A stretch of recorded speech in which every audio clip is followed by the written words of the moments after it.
Happy Wednesday. It's the middle of the week and I'm excited. I'm ready for this week to be over with. Sorry about the wet hair. I'm letting my hair dry. It is 6:50 in the morning and I am just waiting. I'm going to my new job today just to fill out paperwork. I'm not working there yet, but I'm going to be filling out all the paperwork, so I'm excited about that. But today I wanted to talk about some time management tips.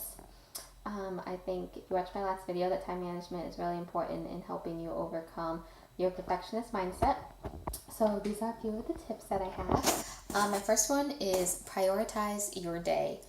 Decide what is the most important thing that you need to do that day and make that number one on your list. And then if you do have other things, write them down. I try to limit myself to one thing at a time and just focus on that one thing. Give 100% to that one thing and do not start the other things until you move on from the one thing. So prioritize, decide what's important to you. What do you absolutely want to do today? And it doesn't have to be work related. If the number one priority is to spend time with your kids, then make that your number one thing to do and do that. Is it to take a nap? Do that.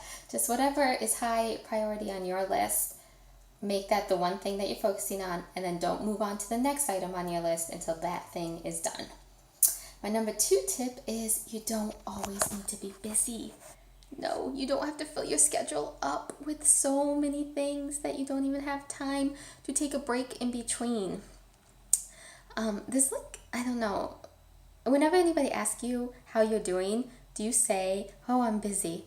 It's like just common. It's like saying, "Oh, I'm fine." Like it's just accepted now that, "Oh, you're busy. That's great." That means that you're successful or or important, and that's not true.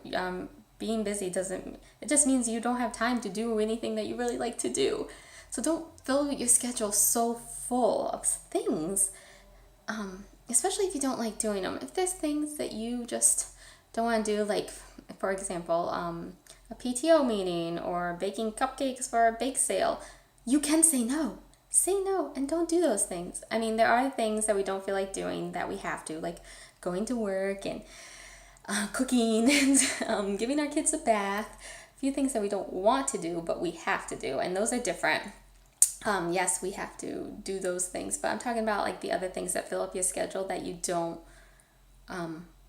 need to do or want to do. And one of the biggest time wasters, social media. Stop scrolling through social media. Make a time for the day where you sit down and you do go through it. I do that at 8 o'clock when I get into, after I put my son to bed, I sit down and I'll go through my social media feed. I try to stay off it after work if I can. But you don't have to be busy. It is okay to sit there and do nothing. Actually, it's wonderful. I love it. My next tip is to plan backwards. I'm a very big believer in planning backwards. If you have an event like this Saturday, I have a wedding coming up. So I needed to get a dress. So I put that on my schedule for this past weekend. I think that's all I need to do for that one. So maybe that's not a good example. But like a birthday party, you have to, especially if you're hosting the birthday party, you have to get the cake, you have to get the decorations, you have to send out the invites. So put all of those on your schedule. Schedule the date and then work backwards from there. Say, when do I have to have the cake ready? When do I have to buy the ingredients for the cake?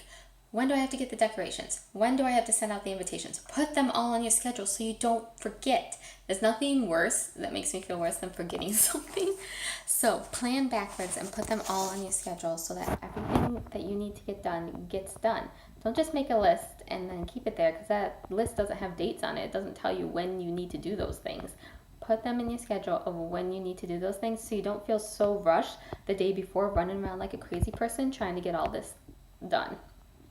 So those are my 3 tips. If you have any more tips, please comment below and let me know what they are. And I hope you have a great day.